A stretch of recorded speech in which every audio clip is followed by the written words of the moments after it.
So hello everyone, myself Subham and welcome to my YouTube channel Fingrow Asset. So today topic is neutral chart patterns, जो chart patterns का तीसरा type है. So इससे पहले हमने chart patterns के दो टाइप, जिसमें पहला था रिवर्सल चार्ट पैटर्न्स एंड दूसरा था कंटिन्यूएशन चार्ट पैटर्न्स, जो कि हम दोनों कवर कर लिए हैं. सो अगर आपने ये वीडियो नहीं देखी तो please go and check that video also. So let's move to the topic. So there it is bilateral और न्यूट्रल चार्ट पैटर्न्स. अब इसका क्या मतलब है, ये कैसी चार्ट पैटर्न्स होती हैं? So it can be either reversal और कंटिन्यूएशन चार्ट पैटर्न्स, यानी ये रिवर्सल भी हो सकती हैं या कंटिन्यूएशन भी हो सकती हैं. लेट्स से फॉर एग्जांपल, अगर मार्केट अप ट्रेंड में है तो ये जो बायलैटरल और न्यूट्रल चार्ट पैटर्न्स फॉर्म होने के बाद यहाँ से मार्केट ऊपर भी जा सकती है और नीचे भी जा सकती है. समझे आप? अगर मार्केट डाउन ट्रेंड में है, यहाँ न्यूट्रल चार्ट पैटर्न्स फॉर्म होने के बाद मार्केट ऊपर भी जा सकती है या नीचे भी जा सकती है. अभी मैंने बोला it can be either reversal और कंटिन्यूएशन. रिवर्सल में क्या होता था, मार्केट अप ट्रेंड में है तो वो डाउन ट्रेंड में होती थी, और कंटिन्यूएशन में मार्केट अप ट्रेंड में है तो वो अप ट्रेंड में ही रहती थी. वैसे ही अगर मार्केट डाउन ट्रेंड में है तो रिवर्सल में मार्केट ऊपर अप ट्रेंड में हो जाती थी, अगर कंटिन्यूएशन में डाउन ट्रेंड में है तो मार्केट डाउन ट्रेंड में ही रहती थी. सो इसका सीधा सीधा डेफिनेशन है, it can be either reversal और कंटिन्यूएशन चार्ट पैटर्न्स, जो कि आपको दिखाया होगा यहाँ बायलैटरल. इसका दूसरा नाम बायलैटरल है, यानी द्विपक्षीय. दोनों पक्ष इसके बोथ साइड्स हमें देखने होंगे. अगर मार्केट अप ट्रेंड में है तो ऊपर नीचे दोनों जा सकती है, डाउन ट्रेंड में है तो नीचे ऊपर भी दोनों तरफ जा सकती है, जिसे हम कहते हैं neutral chart patterns. So this is our first neutral chart patterns, that is called ascending triangle. Ascending triangle मतलब असेंडिंग यानी ऊपर की ओर बढ़ा हुआ, और ट्रायंगल आपको पता ही होगा एक शेप है जिसे हम हिंदी में त्रिभुज कहते हैं. असेंडिंग यानी ऊपर की ओर बना हुआ एक ट्रायंगल. इसमें हम क्या करेंगे, इसमें पहले हम एक हॉरिजॉन्टल लाइन प्लॉट करेंगे, एक हॉरिजॉन्टल लाइन, और फिर एक असेंडिंग ट्रेंड लाइन ड्रॉ करेंगे. असेंडिंग ट्रेंड लाइन जो कि अप ट्रेंड में होती है, और हमें अप ट्रेंड में ट्रेंड लाइन खींचने के लिए हमें इस चीज़ की आवश्यकता पड़ती है. हमें आवश्यकता पड़ती है हायर लो की हमें आवश्यकता पड़ती है ट्रेंड लाइन खींचने के लिए in up trend. Higher lows मतलब जैसे आपको दिख रहा होगा, ऊपर नीचे. अब ये लो बना नीचे, और ये जो दूसरा लो बना इसका नेक्स्ट लो, वो इस लो से हाई बना, जिसे हम हायर लो कहते हैं, जिसे हमने ट्रेंड्स में पढ़ा था, टाइप्स ऑफ ट्रेंड्स में हमने पढ़ा था अप ट्रेंड में. इसे हम हायर लो बोलते हैं. अंडरस्टूड? तो असेंडिंग ट्रायंगल पहचानने के लिए हमें किन किन बातों की आवश्यकता पड़ेगी. तो हमें पहले एक हॉरिजॉन्टल लाइन खींचना है, और फिर एक असेंडिंग ट्रेंड लाइन यानी ऊपर की ओर उठा हुआ ट्रेंड लाइन, जिसमें हमें आवश्यकता पड़ेगी हायर लोज की. सो इसका कॉन्फ़िगरेशन क्या है असेंडिंग ट्रायंगल का? पहले मार्केट, आपको ये जो सिंबल दिख रहा है इसका मतलब क्या है? इसका मतलब है चाहे मार्केट अप ट्रेंड में रहे या डाउन ट्रेंड में, ये ऊपर से आ रही हो या नीचे से आ रही हो, ये कहीं से भी आ रही हो, इससे हमें फर्क नहीं पड़ना चाहिए. मार्केट पहले इसमें कंसोलिडेट करेगी. पहले रेसिस्टेंस, ऊपर रेसिस्टेंस, नीचे support, resistance support, resistance support, resistance support, resistance support. इसमें जो ये असेंडिंग ट्रायंगल फॉर्म हुआ है इसमें कंसोलिडेट करेगी मार्केट, और फिर अगर मार्केट ऊपर से अगर ब्रेकआउट देती है तो हमें रिटेस्ट का वेट करना होगा. अगर ज़्यादा मूव करती है मार्केट तो हमें रिटेस्ट का वेट करना होगा, नहीं तो हम यहाँ से भी एंट्री ले सकते हैं. अगर मार्केट ऊपर से ब्रेकआउट देती है तो हमें ऊपर की ओर ट्रेड लेना है बाइंग में, अप ट्रेंड में. अगर मार्केट नीचे की ओर ब्रेकआउट देती है तो हमें नीचे की ओर लेना है इन सेलिंग पोजीशन. सो आपने देखा मार्केट यहाँ अप ट्रेंड में है चाहे डाउन ट्रेंड में, वो दोनों तरफ जा रही है. वो अप ट्रेंड में भी जा रही है और डाउन ट्रेंड में भी जा रही है. इसका कोई डायरेक्शन फिक्स नहीं है कि ये ऊपर ही जाएगी या नीचे ही जाएगी, जिसे हम लोग इसे ऑल्सो हम लोग बोलते हैं बायलैटरल चार्ट पैटर्न्स, यानी दोनों तरफ ये मूव कर सकती है इन अप ट्रेंड और डाउन ट्रेंड. इसमें क्या होगा, मार्केट अप ट्रेंड में रहे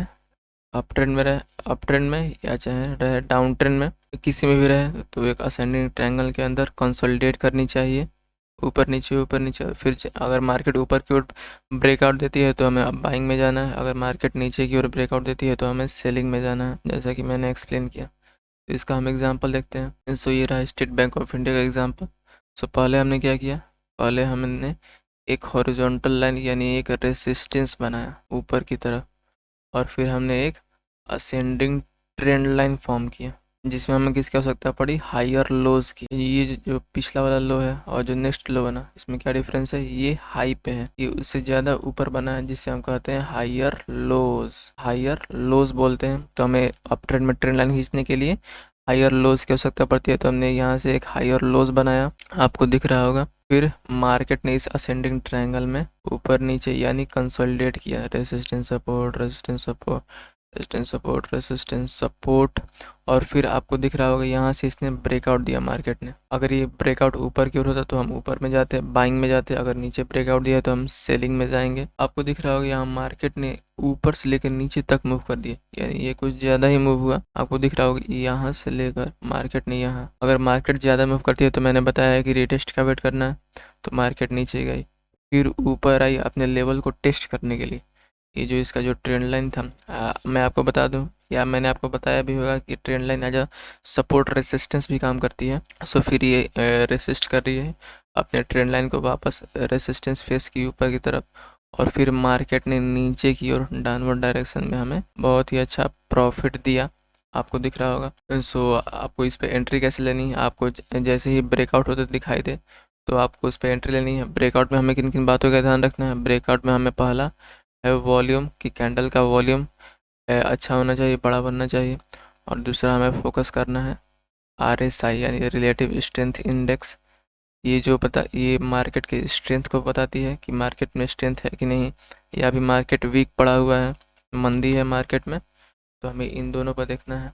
वॉल्यूम अच्छा होना चाहिए और RSI भी अच्छा होना चाहिए, यानी मार्केट का जो स्ट्रेंथ है वो भी तगड़ा होना चाहिए। फिर जो मार्केट हमें ब्रेकआउट देती है उसके हमें बाद जो नेक्स्ट कैंडल फॉर्म होता है उसको हमें देखना है। अगर हम डाउन ट्रेंड में जा रहे हैं तो जो नेक्स्ट कैंडल है वो प्रीवियस कैंडल के लो को, बॉडी के लो को ब्रेक करनी चाहिए। अगर हम अप ट्रेंड में जाते हैं तो जो कैंडल ब्रेकआउट देगी और जो नेक्स्ट कैंडल फॉर्म होगी, नेक्स्ट कैंडल, तो हमें देखना है कि नेक्स्ट कैंडल प्रीवियस कैंडल के बॉडी के हाई को ब्रेक कर देनी चाहिए, तो हम इस पे नेक्स्ट पे एंट्री ले लेंगे। और स्टॉप लॉस हमें कहाँ का रखना है, स्टॉप लॉस हमें जो प्रीवियस कैंडल है उसके हमें लो का stop loss in up trend. और जो अगर हम डाउन ट्रेंड में जा रहे हैं तो डाउन ट्रेंड में हमें क्या करना होगा, डाउन ट्रेंड में जो हमें नेक्स्ट कैंडल बनेगा उसका प्रीवियस कैंडल का जो हाई है उसका हमें स्टॉप लॉस लेना होगा।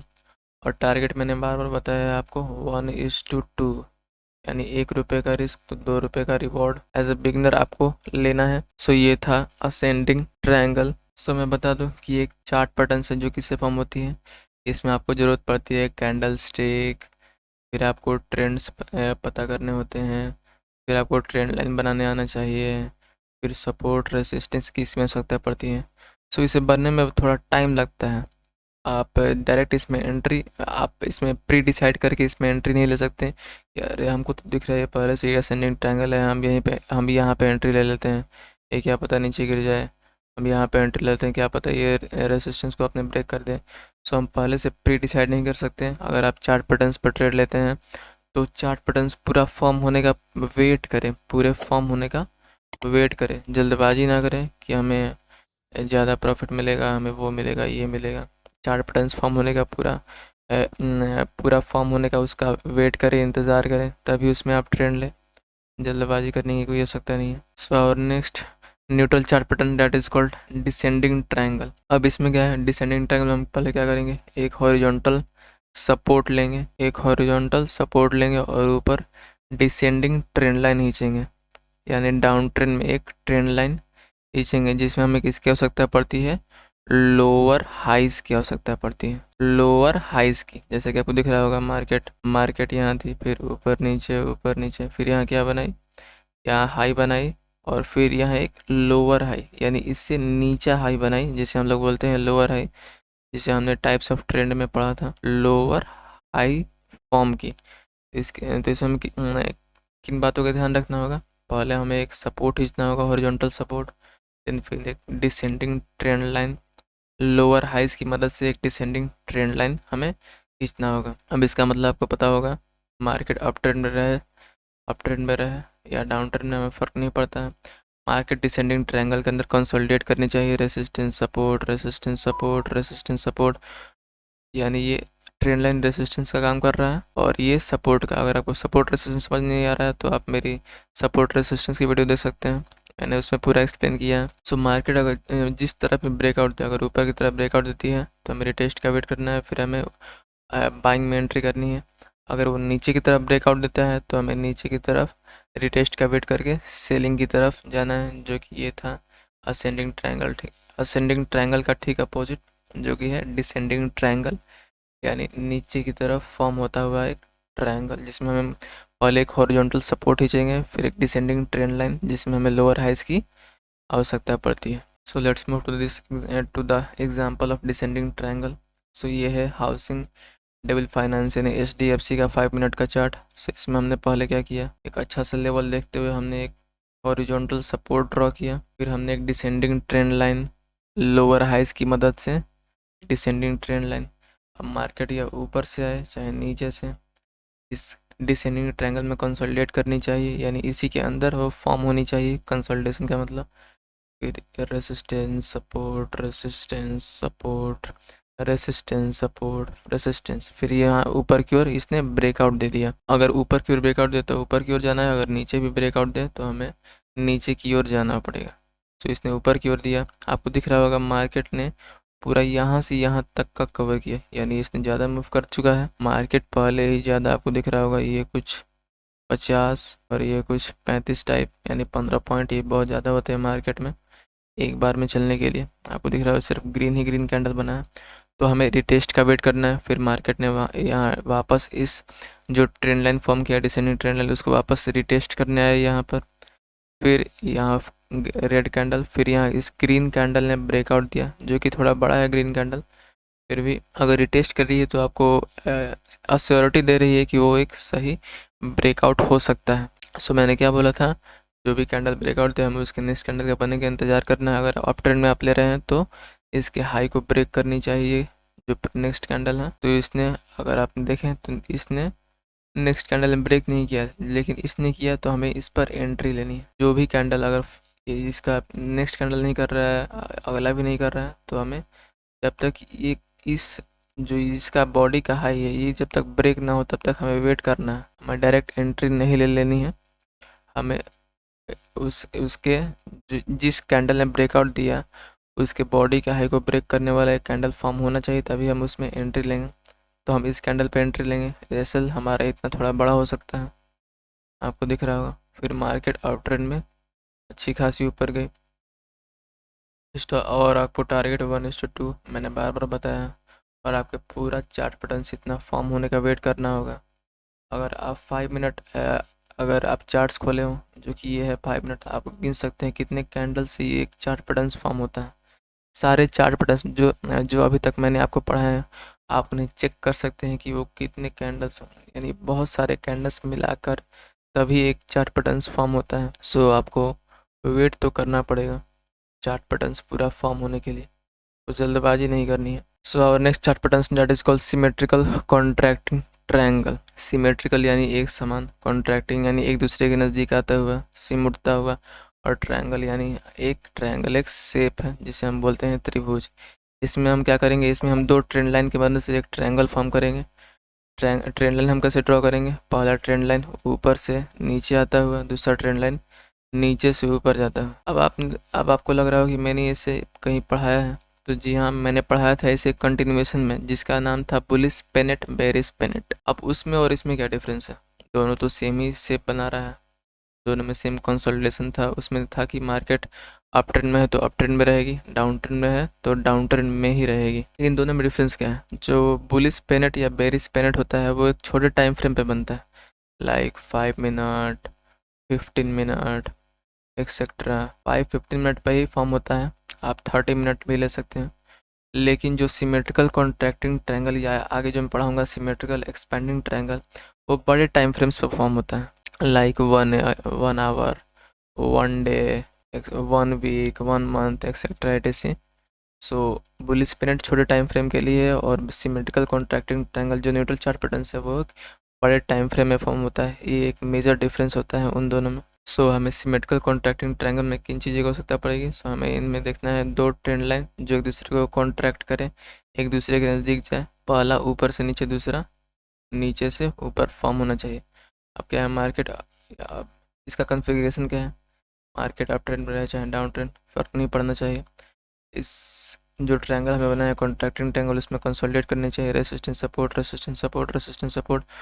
ये रेसिस्टेंस का काम कर रहा है और ये सपोर्ट का काम कर रहा है। फिर जिस तरफ मार्केट ब्रेकआउट दे उस तरफ हमें रिटेस्ट का वेट करना है, फिर एंट्री, रिटेस्ट का वेट, और हमें एंट्री ले लेनी है जस्ट लाइक दिस। तो हमें इसमें क्या ध्यान रखना है, दो ट्रेंड लाइंस जो एक ट्रायंगल शेप फॉर्म करे, ऐसे एक पहला ऊपर से नीचे, दूसरा नीचे से ऊपर, जिसे हम बोलते हैं सिमेट्रिकल कॉन्ट्रैक्टिंग ट्रायंगल। सो ये है टेक महिंद्रा का 5 मिनट का चार्ट। पहला हमने ट्रेंड लाइन ड्रॉ किया ऊपर से नीचे, और दूसरा ट्रेंड लाइन हमने ड्रॉ किया नीचे से ऊपर की तरफ। मार्केट ऊपर से आए या नीचे से आए कुछ फ़र्क नहीं पड़ता। फिर मार्केट का इसी में कंसोलिडेट करना ज़रूरी है। Resistance support, resistance support, resistance support, resistance. अब यहाँ इस कैंडल ने ब्रेकआउट दिया। अब हम यहाँ रिटेस्ट का वेट नहीं करेंगे। क्यों नहीं करेंगे? क्योंकि मार्केट ने ज़्यादा मूव ही नहीं किया। एक जो इसका एक सपोर्ट लेवल था, यहाँ मैं ड्रॉ करूँ सपोर्ट लेवल इसका, तो आप देख सकते हैं यहाँ मार्केट में कुछ भी मूव नहीं किया, ज़्यादा मूव। अगर मार्केट ज़्यादा मूव करती है तभी हमें रिटेस्ट का वेट करना है, वरना हमें रिटेस्ट का वेट ना करके डायरेक्ट एंट्री ले लेनी है। बस हमें ब्रेकआउट में देखना है उसका वॉल्यूम, कैंडल का वॉल्यूम, और RSI रिलेटिव स्ट्रेंथ इंडेक्स कि मार्केट में स्ट्रेंथ है या वीकनेस है। तो हमने इस पे एंट्री लिया और हमें ऊपर की ओर एक अच्छा बाइंग मिला, ऊपर एक अच्छा प्रॉफिट मिला। अगर नीचे ब्रेकआउट देती तो हम नीचे के लिए भी जाते हैं, सिंपल एज दैट। बाकी जो आपके एंट्री, स्टॉप लॉस, टारगेट सब वही के वही रहेंगे। और next neutral chart pattern that is called symmetrical expanding. Contracting में हम देखा दो ट्रेंड लाइन एक दूसरे को कॉन्ट्रैक्ट करेंगे। अब एक्सपैंडिंग में दो ट्रेंड लाइन एक दूसरे को एक्सपैंड करेंगे, यानी पहला हम खींचेंगे नीचे से ऊपर, और दूसरा ऊपर से नीचे की तरफ। एक उल्टा कॉन्ट्रैक्टिंग, कॉन्ट्रैक्टिंग में था हमने ऐसे खींच रहे थे, कॉन्ट्रैक्टिंग में हम एक ऐसे खींच रहे थे ट्रायंगल, और एक्सपैंडिंग में हम ऐसे खींचेंगे। As simple as that. दो ट्रेंड लाइन से ये फॉर्म होगी। सो इसका कन्फिगरेशन क्या होगा, पहले मार्केट साइडवेज में बनी रहेगी। कैसे? आपको दिख रहा होगा ये यहाँ एक सिमट गई है, ये जो ट्रेंड लाइन है वो शुरू में सिमट गई, यानी मार्केट कुछ ऐसे चल रहा होगा, ऐसे धीमे धीमे करके चल रहा होगा। फिर हमने यहाँ से एक ट्रेंड लाइन ड्रॉ किया बाहर के, फिर मार्केट यहाँ बाहर में एक्सपैंड करेंगे। इस सिमेट्रिकल जो हमने एक्सपैंडिंग ट्रायंगल बनाया है ये, इसमें फिर एक्सपैंड यानी इलोंगेट करेंगी, फैलेगी मार्केट। फिर जब भी इस ट्रेंड लाइन का ऊपर या नीचे जहाँ भी ब्रेकआउट है, हमें रिटेस्ट का वेट करके एंट्री लेना है। ऊपर या नीचे जहाँ भी ब्रेकआउट मिले हमें रिटेस्ट का वेट करके इसमें एंट्री लेना है। ऊपर में तो हमें अप ट्रेंड में बाइंग में लेना है, और नीचे दे तो हमें सेलिंग में इसमें लेना है। सो इसमें हमें क्या करना है, एक्सपेंडिंग ट्रायंगल में किन किन बातों का ध्यान रखना है। फर्स्ट कि हमें दो ट्रेंड लाइन फॉर्म करनी है जो कि एक दूसरे को एक्सपेंड करें, एक दूसरे से दूर भागे। पहला हमें नीचे से ऊपर, दूसरा ऊपर से नीचे, लाइक दैट। फिर मार्केट का यहाँ कंसोलिडेशन बनाना ज़रूरी है, तभी हम इतना छोटा ट्रेंड लाइन फॉर्म कर लेंगे। जो आपको कॉर्नर्स दिख रहे हैं, ये एक कंसोलिडेशन मार्केट में ही इतना बन पाएगा। फिर मार्केट यहाँ से एक्सपेंड करेंगे लाइक दैट। फिर हमें जिस तरफ ब्रेकआउट दे ऊपर तो ऊपर, फिर अगर नीचे तो नीचे में हमें एंट्री ले लेनी है। ये था symmetrical expanding triangle. So let's see this example. मैंने बोला था कि पहले मार्केट का कंसोलिडेशन ज़रूरी है, तो आप देख सकते हैं पहले मार्केट यहाँ कंसोलिडेट की, तो हमने दो ट्रेंड लाइन से एक एक्सपेंडिंग ट्रायंगल फॉर्म किया, आपको दिख रहा होगा। First one this trend line नीचे से ऊपर, और यहाँ ऊपर से नीचे की तरफ एक एक्सपेंडिंग ट्रायंगल। फिर मार्केट का इसमें कंसोलिडेशन, यानी मार्केट का एक्सपेंड करना ज़रूरी है। ये एज अ रेसिस्टेंस, और ये support, resistance support, resistance support, resistance support, resistance support, resistance support. और फिर मार्केट ने यहाँ ब्रेकआउट दिया, लेकिन ये कुछ ज़्यादा मूव किया था मार्केट, तो हमें रिटेस्ट का वेट करना है। हमने रिटेस्ट का वेट किया, फिर मार्केट यहाँ आए, और फिर मार्केट नीचे की तरफ डाउन ट्रेंड में हमें प्रॉफिट दिया, आपको दिख रहा होगा। तो थोड़ा रिमूव कर दूँ। फिर मार्केट ने यहाँ डाउन ट्रेंड में आपको ब्रेकआउट दिया, तो मार्केट ज़्यादा मूव कर चुकी है, तो हमें रिटेस्ट का वेट करना होगा। मार्केट रिटेस्ट करने आई इस ट्रेंड लाइन को रिटेस्ट करने आई। फिर हम जब यहाँ पर ब्रेकआउट होगा तो हम यहाँ से एंट्री लेनी है। ब्रेकआउट में हमें ध्यान रखना है वॉल्यूम और RSI और टारगेट 1:2। हमेशा से मैं ये बोलता आ रहा हूँ, एज अ बिगिनर मैं आपको एज अ बिगिनर कंसिडर करता हूँ। सारी चीज़ों में जो भी अभी तक मैंने आपको चीज़ें पढ़ाई हैं, उन सारी चीज़ों में मैंने एज आपको बिगिनर ही देखा है आपको। सो एक चार्ट पैटर्न से जो कि हमें पूरा फॉर्म होने का वेट करना है, ये सबसे इम्पॉर्टेंट चीज़ है। आपको हड़बड़ी नहीं करनी है किसी भी चीज़ की। तो ये थी आज की मेरी वीडियो। मैं आज की वीडियो कंक्लूड कर दे रहा हूँ। सो हमने पढ़ा बायलैटरल और neutral chart patterns. So it can be either reversal और कंटिन्यूअस चार्ट पैटर्न्स। ये तो या ये रिवर्सल भी हो सकती है या कंटिन्यूएशन में भी जा सकती है। तो हमने इसमें पहला पढ़ा असेंडिंग ट्रायंगल, जिसमें हम पहले एक horizontal line horizontal resistance draw करेंगे और फिर एक असेंडिंग ट्रेंड लाइन, और मार्केट उसी में कंसोलिडेट करेगी। फिर जिस तरफ हमें ब्रेकआउट देगी हम उस तरफ एंट्री लेंगे। फिर हमने इसका एग्जांपल देखा। फिर हमने देखा डिसेंडिंग ट्रायंगल, जिसमें हम एक हॉरिजॉन्टल सपोर्ट ड्रॉ करेंगे और एक डिसेंडिंग ट्रेंड लाइन। फिर मार्केट का उसी में कंसोलिडेशन जरूरी है। फिर जिस तरफ ब्रेकआउट देगी हम उस तरफ एंट्री लेंगे। फिर हमने देखा इसका एग्जांपल। फिर हमने देखा सिमेट्रिकल कॉन्ट्रैक्टिंग ट्रायंगल, जिसमें हम दो ट्रेंड लाइन की मदद से कॉन्ट्रैक्टिंग ट्रायंगल फॉर्म करते हैं। फिर मार्केट का उसी में कंसोलिडेट करना जरूरी है। फिर जिस तरफ ब्रेकआउट देगी हम उस तरफ एंट्री लेंगे। फिर हम देखा इसका एग्जांपल। फिर हम देखा सिमेट्रिकल एक्सपेंडिंग ट्रायंगल, जिसमें हम दो ट्रेंड लाइन को एक्सपेंडिंग वे में ड्रॉ करेंगे एक दूसरे से दूर भागते हुए। फिर मार्केट का उसी में कंसोलिडेशन यानी सपोर्ट रेजिस्टेंस बनाना जरूरी है। फिर जिस तरफ ब्रेकआउट देगी हम उस तरफ एंट्री लेंगे उसमें सिमेट्रिकल एक्सपेंडिंग ट्रायंगल में। फिर हमने देखा इसका example. So that's it for today. So I hope you like the video. If you like the video, please click the like button. अपने फ्रेंड सर्कल में शेयर करें, नए हो तो सब्सक्राइब करें, क्योंकि हमारे यूट्यूब चैनल पर स्टॉक मार्केट से रिलेटेड ऐसे हेल्पफुल वीडियो आपको मिलते रहते हैं यहाँ पर। सो या थैंक्स फॉर वॉचिंग। जय हिंद, जय भारत।